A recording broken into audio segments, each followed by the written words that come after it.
Shabbat Shalom, amados Ajina Hayot. Que el Padre Eterno los guarde y los bendiga en este día de Shabbat, en esta mañanita, ¿verdad? Estamos un poco desveladitos. Ayer nos tocó hasta las 2 de la mañana, pero bueno, esto es una bendición, ¿verdad? Y vamos a seguir, vamos a continuar, ¿verdad? Sin más preámbulos, donde nos quedamos anoche, ¿verdad? En la apertura de Shabbat. Aquí en el libro de Shemot 21:7, ¿verdad? Ahí vamos a continuar esta primera aliyah, esta primera porción de la Parashá Mishpatim, ¿verdad? Juicios o preceptos, ¿verdad? O leyes, así lo tradujeron en otras versiones. Bueno, a ver, permítanme un poquito, me faltó algo.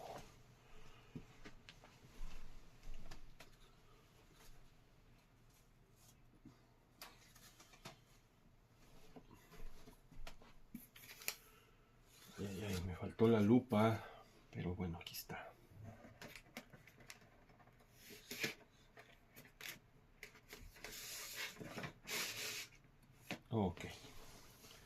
Ok.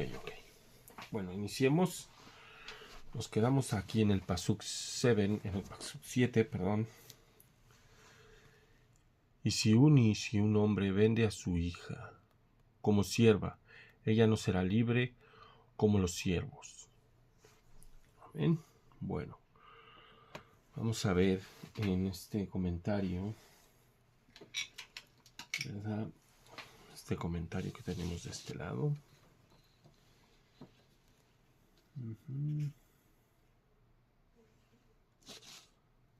Permítanme.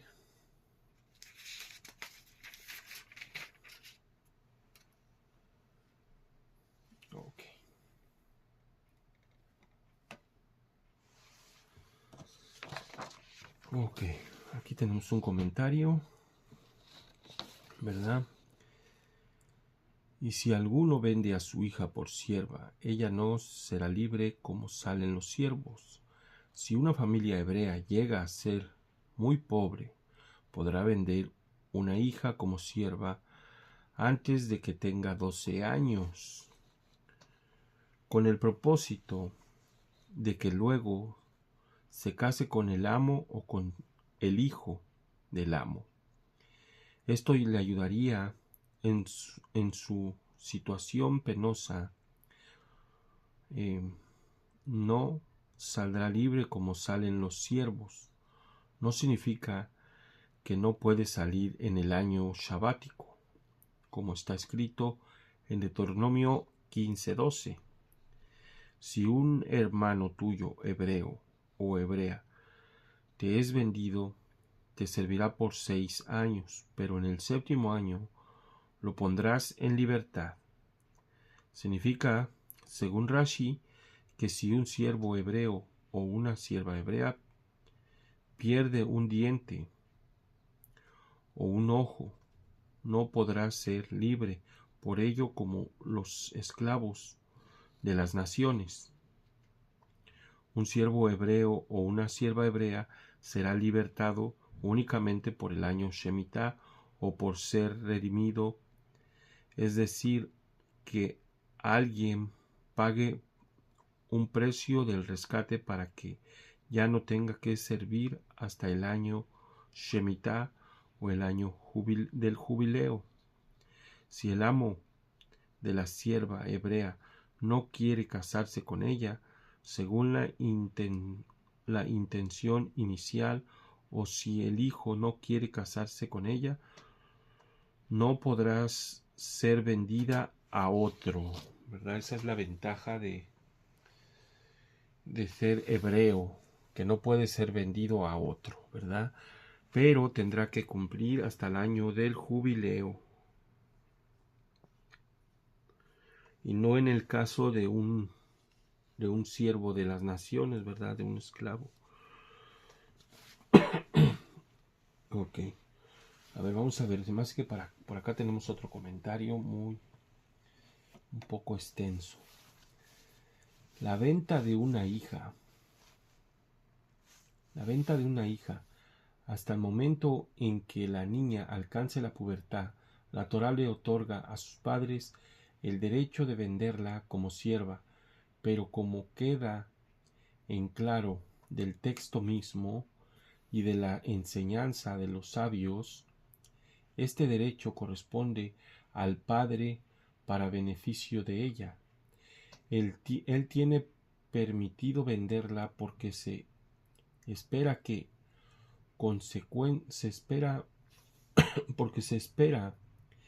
a consecuencia de la venta ella se case con el amo o con el hijo de éste. De hecho, si ninguno de los dos se casa con ella, la Torá considera que la joven ha sido víctima de una traición. Si uno de ellos opta por tomarla como esposa, el precio de compra-venta que recibió el padre constituiría el dinero del vínculo nupcial, por medio del cual ella quedará consagrada a uno de ellos, ¿verdad? El Kiddushin. Ya hablamos en una ocasión del Kiddushin, el equivalente al anillo que se utiliza en la actualidad para llevar a cabo dicho compromiso. Por lo general, el padre no debería ejercer el derecho que le asiste de comprometer a su hija mientras ésta aún es niña. Sin embargo, en el caso que traen estos versículos, sí puede hacerlo porque representa una oportunidad de proveer para el futuro de ella, lo cual de otro modo no sería fácil de hacer, ¿verdad? Según Rabbi Hirsch, la niña sale libre sin recibir pago alguno en cualquiera de las tres instancias siguientes: a.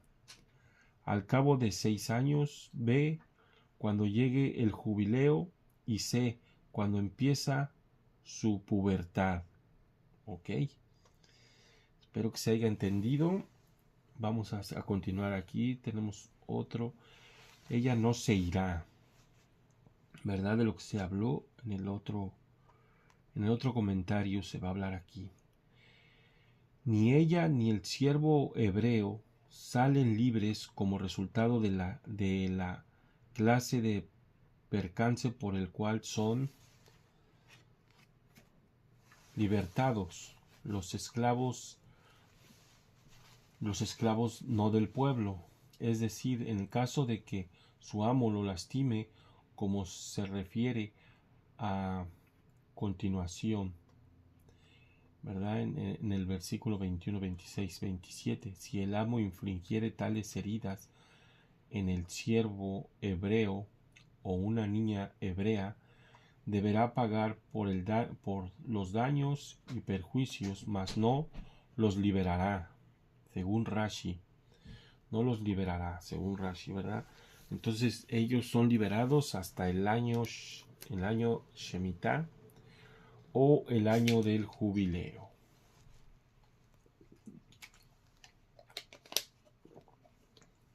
Ay, perdón, tomé agüita. Ok. Sigamos con el pasuk 8.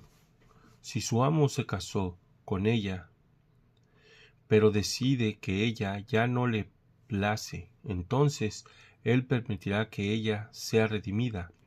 A él no se le permitirá venderla a un pueblo extranjero, porque él la ha tratado injustamente.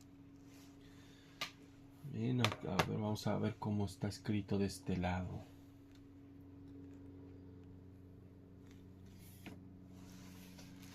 A ver, permítanme.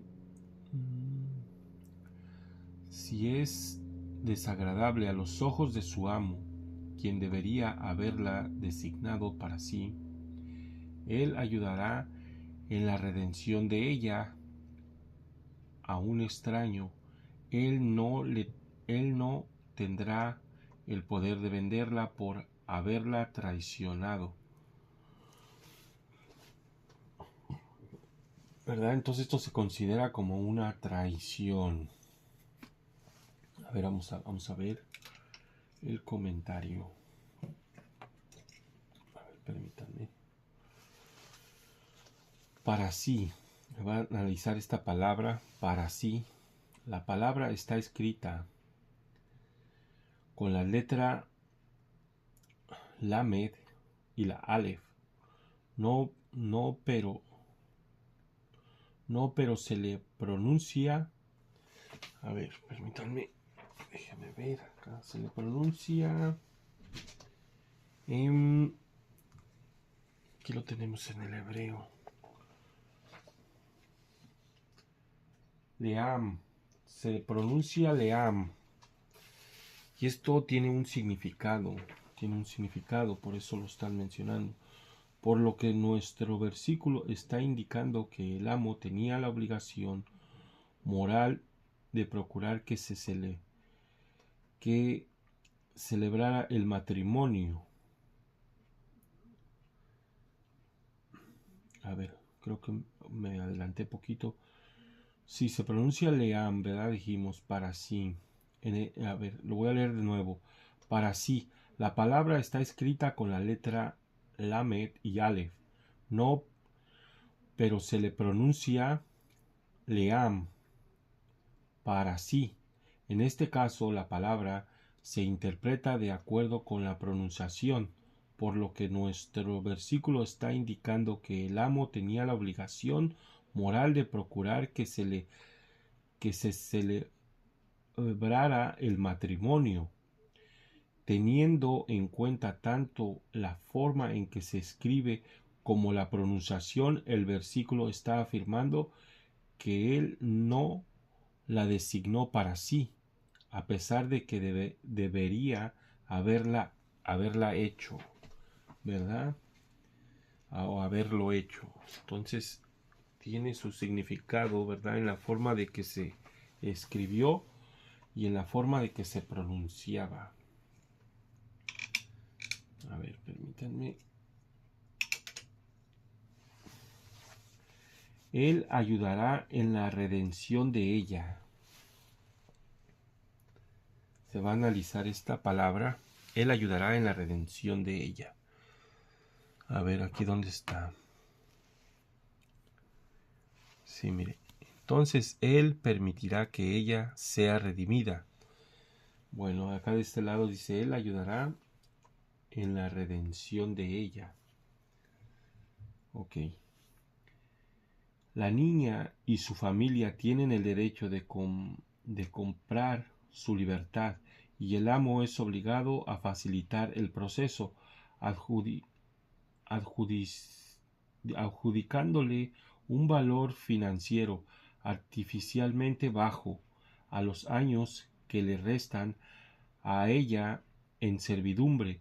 Por ejemplo, si ella había sido vendida a los 5 años de edad, entonces su valor como sierva en el primer año sería insignificante comparado con el que tendría en su 6º año de servidumbre, en que ya es más madura y responsable. Por lo tanto, si se quisiera redimir al cabo de solamente 2 o 3 años, su amo estaría justificando en exigir que se le reembolse casi todo el precio de compra, y no obstante la Torá le exige que ayude en la redención de la niña, asignando igual valor a cada uno de sus años de trabajo. Por consiguiente, si es redimida después de 3 años, él debe aceptar como máximo la mitad del precio de compra. Prácticamente lo que están diciendo aquí el Jajam es que ¿Quién escribió esto? Rashi, ¿verdad? Según Rashi, ¿verdad? Lo que es, prácticamente ahora sí que le dieron vueltas al versículo, y lo que está queriendo decir es que de acuerdo a los años, ¿verdad? Si tiene 3 años trabajando, pues eso es lo que se va a pagar, ¿verdad? El restante, lo de 4 años. Como que ahora sí que se notó aquí una cantinfliada. Una cantinfliada, ¿verdad? Como dicen acá en México. Bueno, allá en México, como se dice, ¿verdad? Porque sí le da vueltas al asunto. Y al último te dice, en sentido literal, el versículo igualmente validó, jamás está permitido caray, creo que, no, está acá arriba, perdón. La Torá exige que ayude a la redención de la niña, asignando igual valor a cada uno de sus años de trabajo. Sí, prácticamente es esto. Por consiguiente, si es redimida después de 3 años, debe aceptar como máximo la mitad del precio de compra. Sí, pues sí, 3 años y son 7, ¿verdad? Son 7 o 6 años, ¿verdad? Más bien 7 años, depende en el año. Entonces debe aceptar la mitad, pues sí, esto es la ayuda.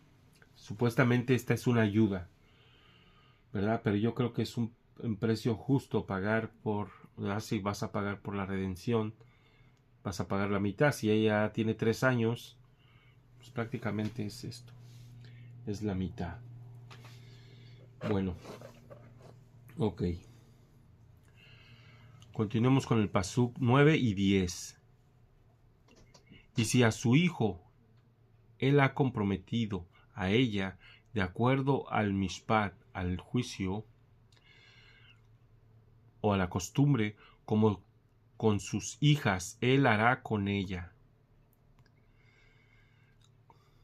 Como con sus hijas él hará con ella.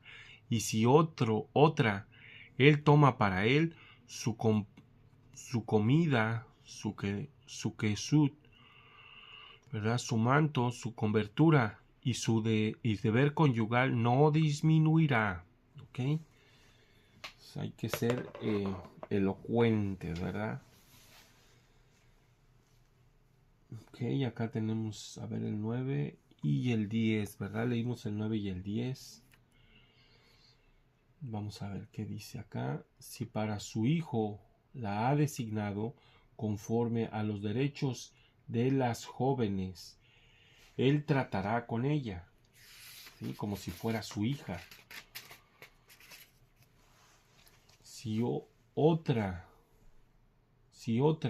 además de ella, tomare para sí sus alimentos, sus vestidos, sus vestimentas y sus relaciones maritales, no disminuirán. Ok, vamos a ver qué dice el comentario sobre este pasú. Conforme a los derechos de las jóvenes que no fueron vendidas, estos derechos que aparecen mencionados en el versículo que sigue se manifiestan en la responsabilidad que detenta el marido de proveer a su esposa de alimento, ropa y relaciones conyugales. Según Rashi, si bien esta mujer se ha transformado en su isha, en su esposa, perdón, por medio de una compra, tienen los mismos derechos que la esposa que proviene de las más distinguidas familias del pueblo de Israel. Además, la Torá le advierte al marido que, incluso si toma otra esposa, sus responsabilidades para con ésta conservarán plena vigencia, ¿verdad? Plena vigencia. Amén, amén, amén. Bueno, vamos con el pasuk 11. Y si estas 3 cosas él no hace con ella, la dejará ir libre sin kesef, sin plata. A ver, Se va a analizar esto. Vamos a ver cómo dice acá. Si con estas tres cosas él no cumple para ella, se irá gratuitamente sin pago. A ver. Ok. Estas tres cosas. Se va a analizar esta palabra. Estas tres cosas. Si ella no estaba casada con su amo o con el hijo de éste, o si ella no fue redimida, entonces saldrá libre sin pago al culminar su periodo obligatorio. Los sabios deducen de este versículo que ella tiene un medio de salir libre que no está al alcance de los siervos varones. Ella sale libre al llegar a la pubertad, aunque no haya trabajado 6 años, según Rashi, ¿verdad? Ella sale libre al llegar a la pubertad, ¿verdad? Al llegar a convertirse en mujer, que viene siendo a los 14 años, si mal no recuerdo, ¿verdad? A los 14 años. Ok. Bueno. Ahora 12, vamos a analizar el 12, el 13, el 14. Quien hiera a su ish, quien hiera a un ish, perdón, a un hombre, y muera, será puesto a muerte. Y si no fue premeditado, sino un acto de Elohim, entonces yo designaré para ustedes un lugar donde pueden huir allí. Pero si ataca un hombre sobre su prójimo y lo mata intencionalmente, desde mi misbea, desde mi altar, tú lo tomarás y lo matarás. Permítanme, déjenme mover la cámara.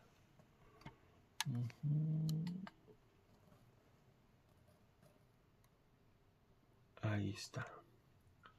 Entonces, ya leímos la continuación del 9. Ay, perdón. Vamos a mover la Torah. Ahí mero. Ok. Entonces dice: desde mi misbea, desde mi altar, tú lo tomarás y lo matarás. Sí, así, ¿verdad? Así está de fuerte esta ley, ¿verdad? Este precepto. Lo voy a leer de nuevo el 14. Pero si ataca a un hombre sobre su prójimo y lo mata intencionalmente, desde mi misbea, desde mi altar, tú lo tomarás y lo matarás. A ver, vamos a ver qué nos dice aquí el comentario.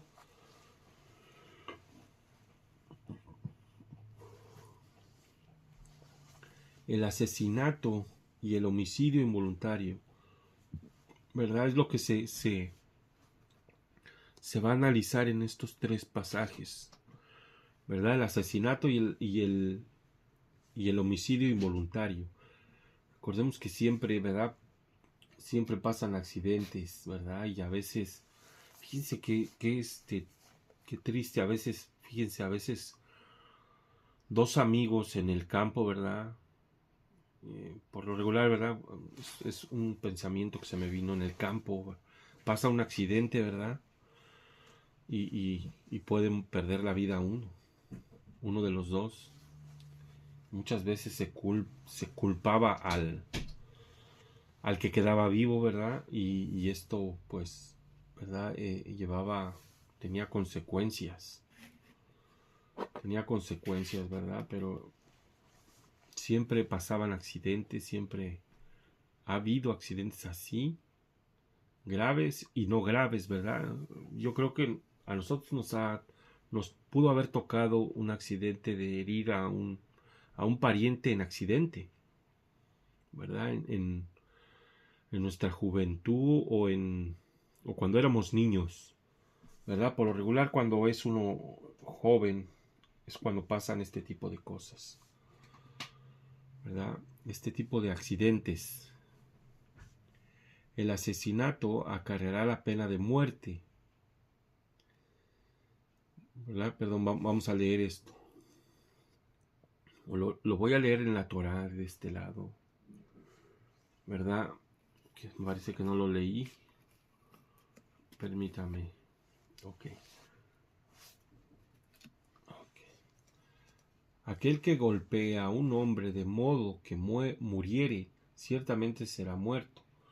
Pero aquel que no le ha tenido una emboscada y Elohim hizo que llegara a su mano, yo te proveeré un lugar para que huyas ahí. Si actuare premeditadamente un hombre contra su prójimo para asesinarlo con malicia de mi altar, lo tomarán para que muera. Dice un poquito diferente, pero significa casi lo mismo. Bueno, vamos a ver. El asesinato acarreará la pena de muerte, pero únicamente si fue premeditado, en cuyo caso está prohibido perdonar al asesino. Aun si se trata de una persona distinguida cuyos servicios son de suma importancia para la nación. Incluso si un cohen incluso si es un cohen y se dispone a llevar a cabo el servicio del altar, deberá ser retirado de allí para propinarle el castigo que corresponde. ¿Verdad? Y bueno, aquí se nos viene a la mente Caifás, ¿verdad? Luego nuestra mente va hasta Caifás, ¿verdad? Que actuó deliberadamente. A ver, sigamos leyendo qué nos dice más aquí. Por el contrario, si una persona mató por descuido, pero sin intención, por ejemplo, no ha tendido una emboscada, entonces no merecerá la pena de muerte, aunque su crimen aún debe ser castigado. En el caso de este infractor, la penalidad consiste en ser desterrado a ciudades especialmente designadas para este fin. La naturaleza del crimen que acarrea el castigo del exilio. Las demás leyes relacionadas aparecen en Bemidbar 35 y Devarim 19. Él describe el caso del homicidio accidental. Al describir el caso del homicidio accidental, la Torá dice que Elohim hizo que llegara a su mano. Uno de los principios fundamentales de la Torá es que los sucesos no son fortuitos, sino que siempre es la mano de Elohim la que guía los hilos, los acontecimientos repentinos y casuales. Lo son solo en apariencia. Cuando una persona se conmociona ante la tragedia de haber matado a otro ser humano, sin lugar a duda una experiencia traumática, debe darse cuenta de que si Elohim hizo que llegara a su mano, ello indica que al parecer ha cometido algún pecado o crimen por el cual no fue castigado y que su víctima actual también evidentemente es culpable de un pecado capital que pasó inadvertido al hacer que una persona cause la muerte de otra. Elohim estaba conciliando cuentas, puesto que la justicia de Elohim está más allá de todo reproche. Lo que ocurre es que somos nosotros los que parecemos incapaces de comprenderla. Híjole, esto está muy fuerte, ¿verdad? Espero que se haya entendido, ¿verdad? Pero sí es muy fuerte, ya que a veces, ¿verdad? Y casi siempre que en el mundo existen personas muy buenas y luego de repente mueren, ¿verdad? mueren, ¿verdad? Y la misma escritura nos dice que hay personas que que el mundo no las merece, y por lo contrario Elohim se los lleva, ¿verdad? Y bueno, es que a veces, bueno, aquí ya yo creo que me confundí un poquito, ¿verdad? Porque puede ser muerte natural o accidental de él mismo, ¿verdad? Que murió, y es ahí, ¿verdad? Donde, donde alguna persona buena, ¿verdad? Muere, y lo que quiere decir es que Elohim se lo lleva, porque el mundo no es merecedor de esa persona, ¿verdad? Entonces, pero aquí dice el comentario que muchas de estas muertes accidentales, ¿verdad? Son actos divinos, ¿verdad? Porque se ha cometido pecados. Uno ha cometido una infracción de muerte que pasó desapercibida, y el otro ha cometido otro pecado, ¿verdad? Que no asignaba la pena de muerte. Bueno, ya comprendimos un poquito más esto. Y es aquí el caso, ¿verdad? A veces, miren, a veces y ahí es donde se comprende, ¿verdad? A veces hay disputas, y el perdedor, el que a veces pierde la vida, es el que estaba separando a los que están peleando en esas disputas, ¿verdad?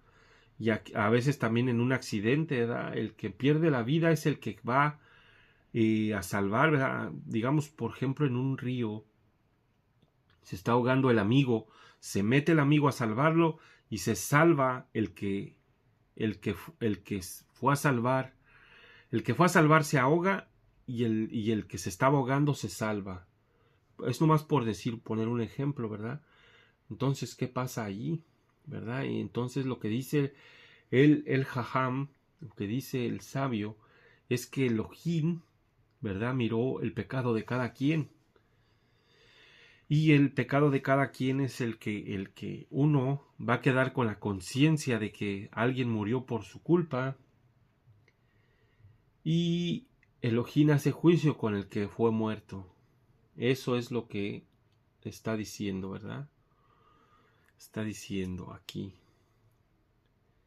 Qué fuerte. Muy fuerte, esto está muy fuerte, ¿verdad? Porque a veces no comprendemos estas cosas. Ok. Bueno, ahora vamos con el pasuk 15.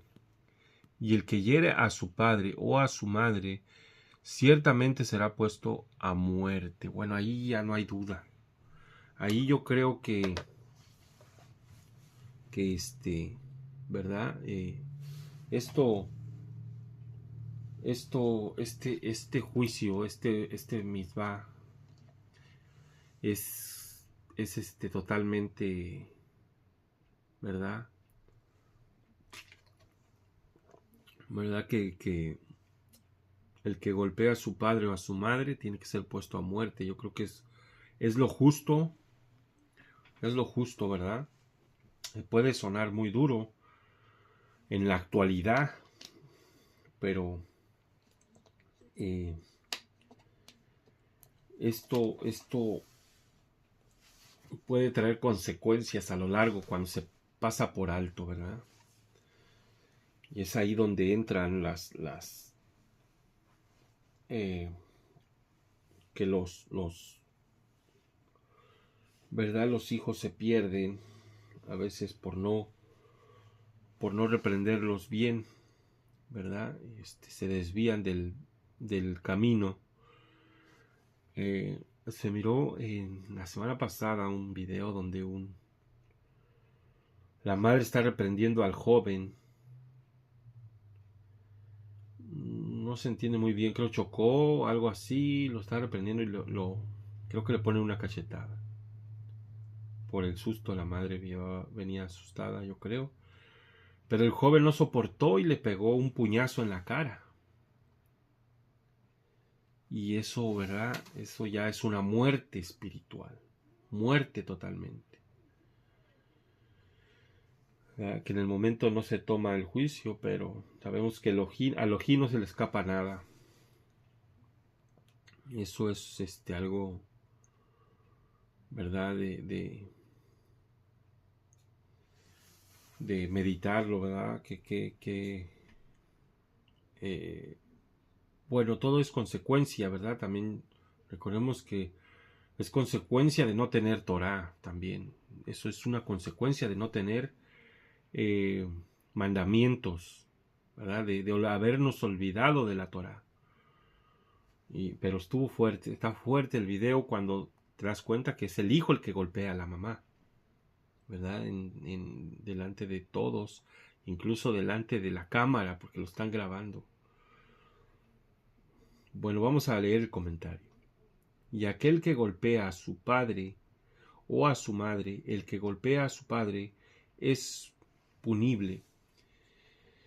O sea, que se merece el castigo con la pena de muerte si le causó una contusión a diferencia, ¿verdad? Ok. Perdón, si le causó una contusión por cualquier cosa.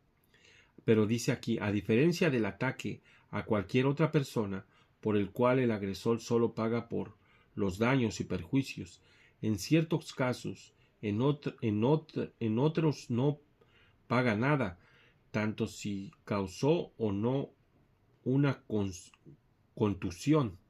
Sí, pero en el padre o la madre, ¿verdad?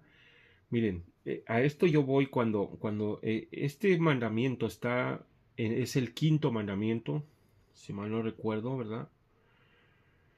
Y yo lo pongo en la tabla en la primera tabla, ¿verdad? De amar a Elohim, que es, ¿verdad? De amar a Elohim como con todas tus fuerzas y con todo tu corazón, ¿verdad? Que es el primer gran mandamiento, ¿verdad? Y bueno, algunos lo ponen en amor al prójimo, pero yo lo pongo de este lado. ¿Verdad? Son 5 y 5. ¿Por qué lo pongo de este lado? Porque los padres son los responsables de enseñar Torah a sus hijos, ¿verdad? Entonces, ¿quién es el que enseñó Torah a los padres? Su otro padre, pero ¿quién fue el primero que enseñó Torah a nuestros primeros padres? Pues fue Elohim, ¿verdad? Entonces tú te constituyes como tú cuando tú estás enseñándole Torah a tus hijos, ¿verdad? Entonces tú estás poniéndote ¿cómo se los explicaré para que no se oiga tan así? Bueno, tú eres Elohim en presencia de tus hijos, ¿sí? Ellos te van a ver así, porque tú les estás enseñando la Torah de Elohim, ¿verdad? Entonces, esto es como golpear o darle una bofetada a Elohim cuando golpeas a tu padre o a tu madre, ¿verdad? Así de sencillo, así se debe de entender. Y me parece que aquí los sabios también lo explican así. Pero vamos a seguir con el Pasuk 16. Ya casi acabamos. A ver. Y el que venda a un ish, a un hombre, y lo venda, o si es encontrado en su posesión, ciertamente será puesto a muerte. 16. Aquel que secuestre. A ver, lo vamos a leer de este lado porque dice diferente, ¿eh? Dice diferente. Aquel que secuestre a un hombre y lo vendiere y se descubriere en su poder, ciertamente será muerto.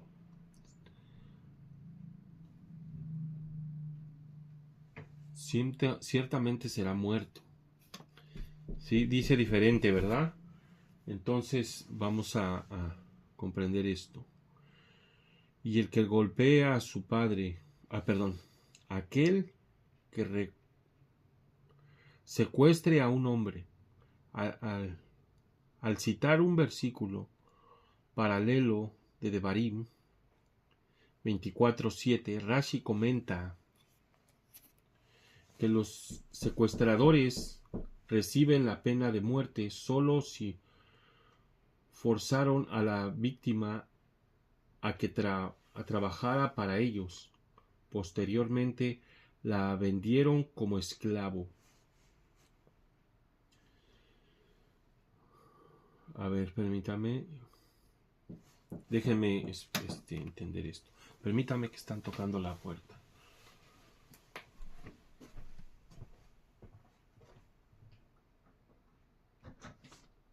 Hola, buen día. Gracias. Hola, buen día. Sé que estoy ocupadito. Gracias por... Estamos ocupaditos ahorita. Ok, pues déjame dejar tanto bien breve para que lo puedas después considerar cuando tengas tu tiempito, ¿ok? Vamos por aquí. Muchas gracias. Gracias a usted.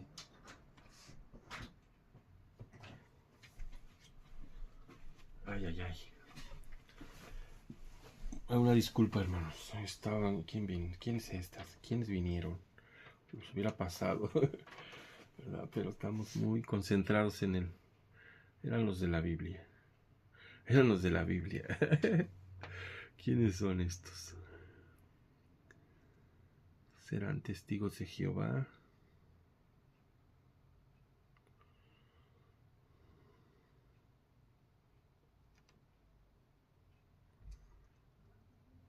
Bueno, no sé.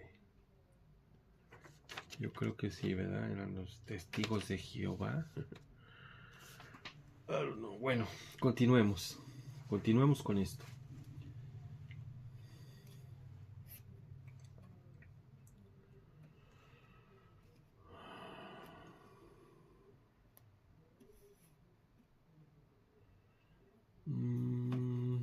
Ok. Aquel que secuestre a un hombre. Voy a volver a empezar, ¿verdad? Se me cortó la inspiración. Y es que estaban tocando y no se iban. Bueno. Aquel que secuestre a un hombre. Al citar el versículo paralelo a Devarim 24:7, Rashi comenta que los secuestradores reciben la pena de muerte solo si forzaron a la víctima a que trabajara para ellos y posteriormente la vendieron como esclavo. Ok, posteriormente la vendieron como esclavo.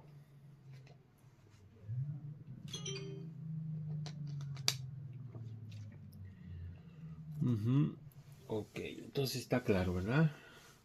Entonces pena de muerte. Solo si la forzaron a la víctima a trabajar, pero y posteriormente la vendieron como esclavo. Ok.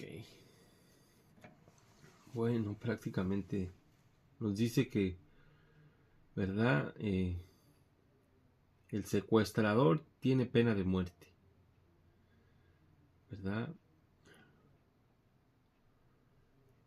A ver. No, pero dice solo si forzaron a la víctima a trabajar para ellos y posteriormente la vendieron como esclavo.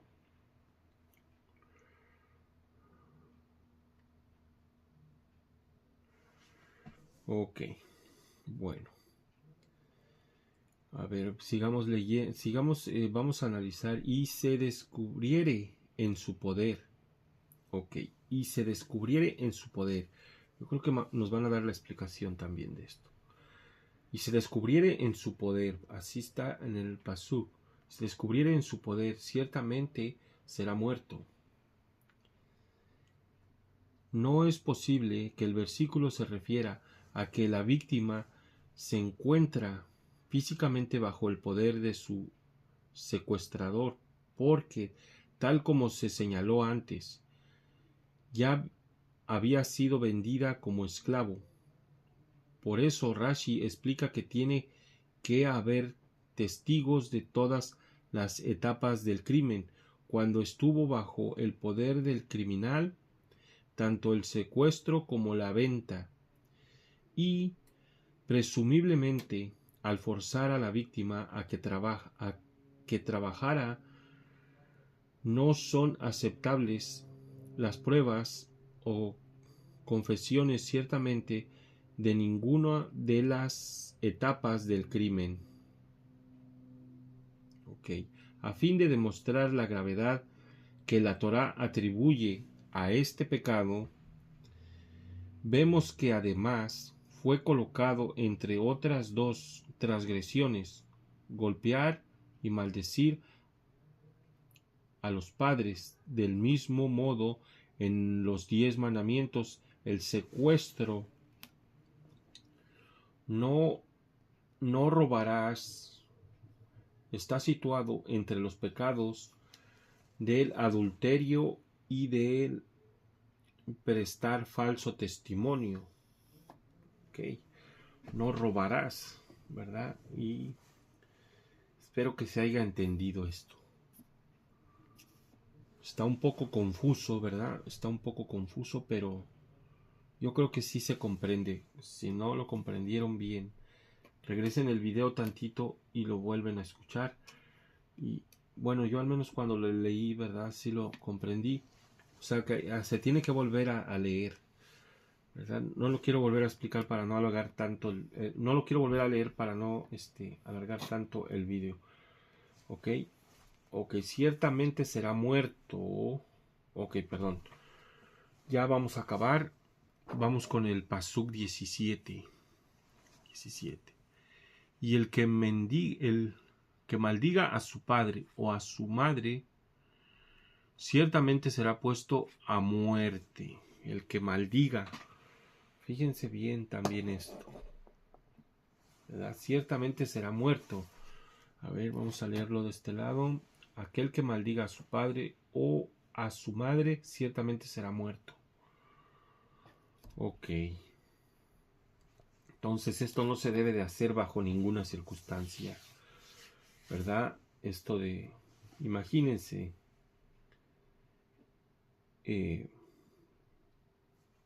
decirle cosas, ¿verdad?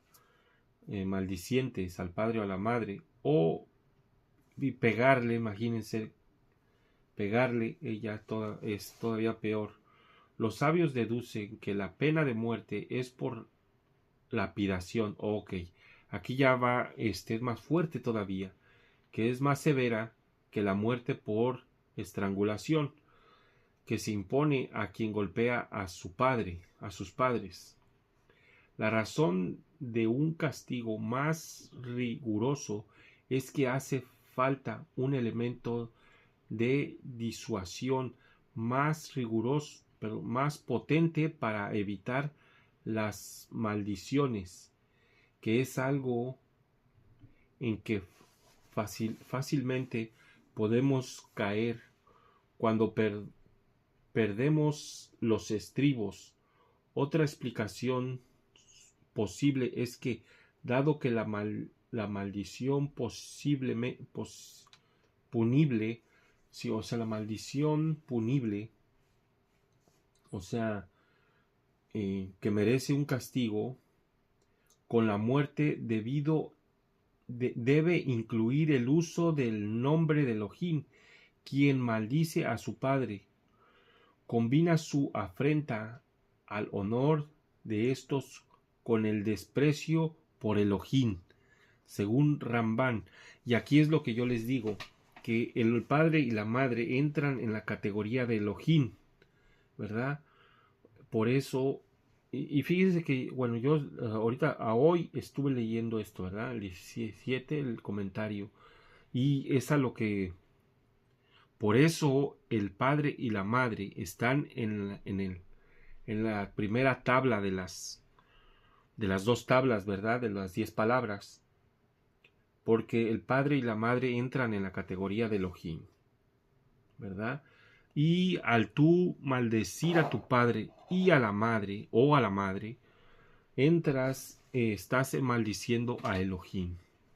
Así de sencillo, ¿verdad? Así de sencillo. Bueno, ya estamos llegando al final. 18. Vamos con el Pasuk 18. Si contienden dos anashim, 2 hombres, y diré un hombre al otro con una piedra o con su puño, y él no muere, pero cae en cama. Ok, vamos a ver el 18. Ok, vamos a ver, vamos a leerlo aquí de este lado. Si riñere hombres y golpeare un hombre a su prójimo con una piedra o con el puño, y éste muere, pero cae, y éste no muere, pero cae en cama. A ver, vamos a ver qué dice el comentario. Si riñere hombres, la Torá analiza el caso en el que una persona le asentó a su prójimo un golpe lo suficientemente fuerte como para matarlo, incluso si lo hizo solo con el puño, que no es un arma mortal. Si las heridas sufridas por la víctima fueran tan graves que hay una posibilidad razonable de que muera, la corte encarcela al agresor hasta que se recupere la víctima, porque si se produce su muerte, entonces el agresor puede recibir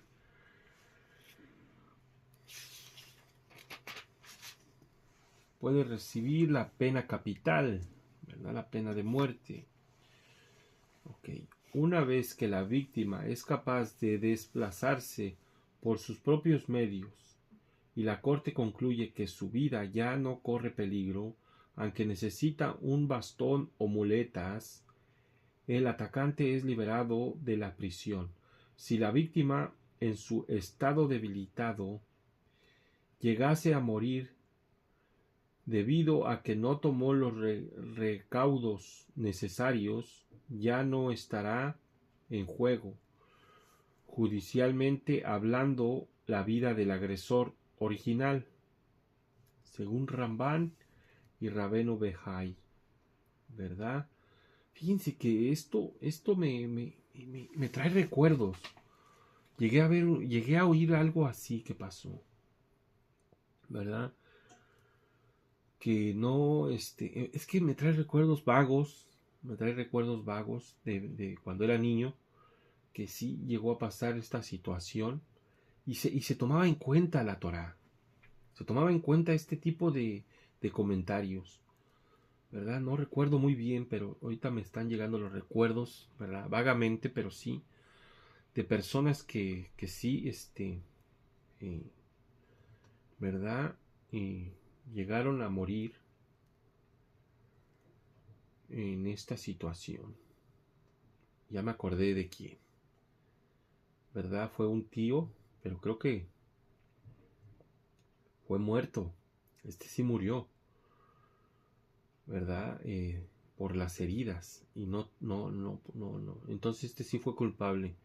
Ya me acordé que pasó a un tío. Le pasó a un tío. Sí fue culpable. El agresor tuvo que ser encarcelado, ¿verdad? No recuerdo hasta qué punto, pero sí, ya me acordé. Por eso se me vino a la mente, ¿verdad? Un tío fue muerto a machetazos en el rancho. Y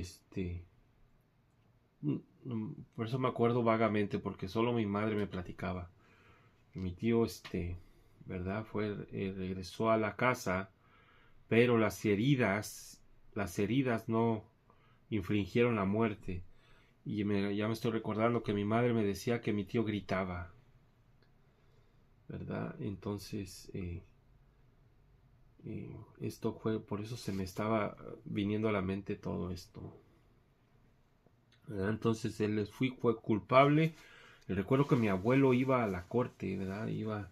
Y no recuerdo si creo que él pagaba para que no saliera este hombre que lo había matado. Pero en fin, bueno, ya son procesos judiciales del mundo, ¿verdad? Pero bueno, pues el juicio más grande, ¿verdad? Lo hace nuestro Abba. Entonces,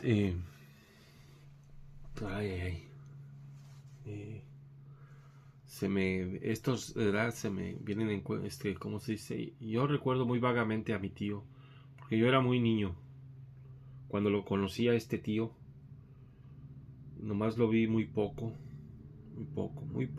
pero sí lo recuerdo.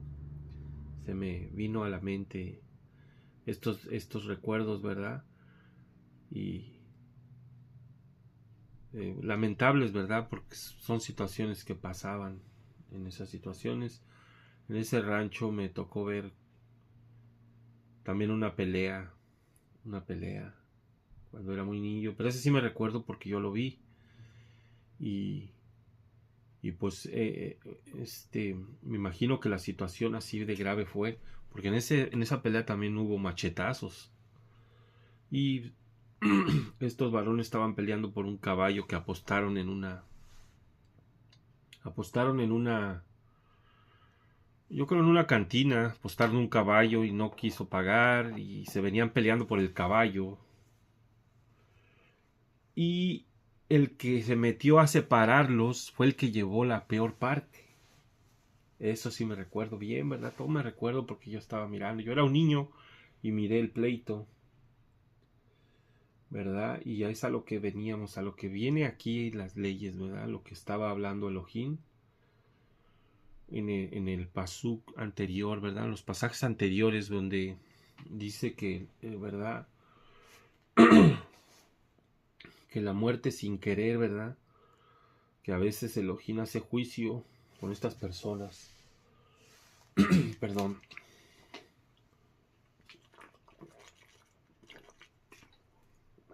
Que han cometido pecados. Ay, ay, ay.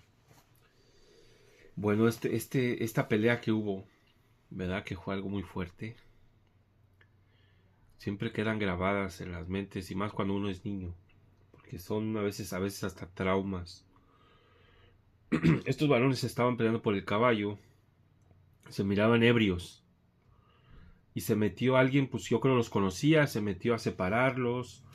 Y uno de ellos, ya en el calor de la contienda, fue al caballo, sacó el machete y arremetió con toda la bola, que nomás eran como 5 o 6 los que estaban allí en la disputa. Y el varón que se metió a separarlos fue el que recibió el machetazo. Que el machete no tenía suficiente filo, pero le voló la mano. No se la voló completamente, pero le quedó colgando. Le quedó colgando la mano. De la muñeca hacia abajo le quedó colgando. Fue ya entre el calor de las disputas. El caballo se fue. El caballo se fue, hermanos. El caballo se fue. Este varón fue al doctor. Regresó con su mano vendada. Yo creo sí fue rápido el vendaje. Tal vez se volvió a unir su mano. No supe ya después de eso, ¿verdad? Pero se miró feo y él fue el que llevó la peor parte, el que se metió a separar. Bueno, ya para terminar, hermanos, vamos con el Pasuk 19.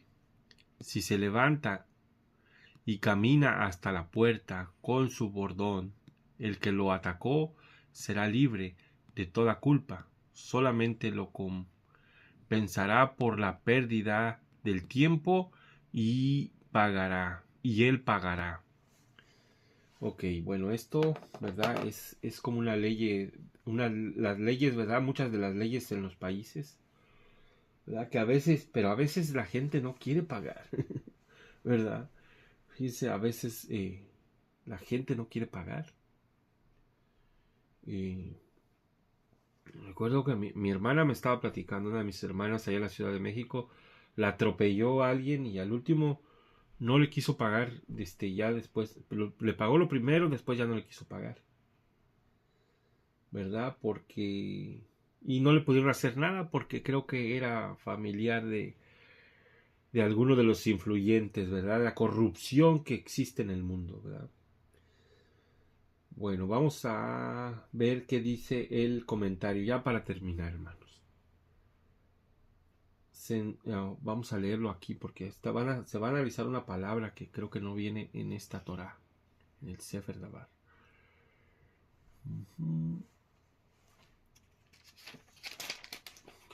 Está en la otra página. Si se levantare y caminare afuera por sus propios medios, entonces será absuelto el agresor, solamente por su cesantía pagará y por su curación proveerá. Ok. Bueno, es lo mismo, ¿verdad? Que él pagará los gastos, todos los gastos. El tiempo perdido, ¿verdad? Tiempo perdido y por los gastos médicos. Que quiere decir sensatía, la curación. Ok. ¿Verdad? La palabra que no podía pronunciar, ¿verdad? Sensatía, quiere decir la curación. El atacante es responsable de pagarle a la víctima el lucro sensate y los gastos médicos. Sin embargo, el pago por el tratamiento médico deberá ir directamente al cubrir los gastos del mismo.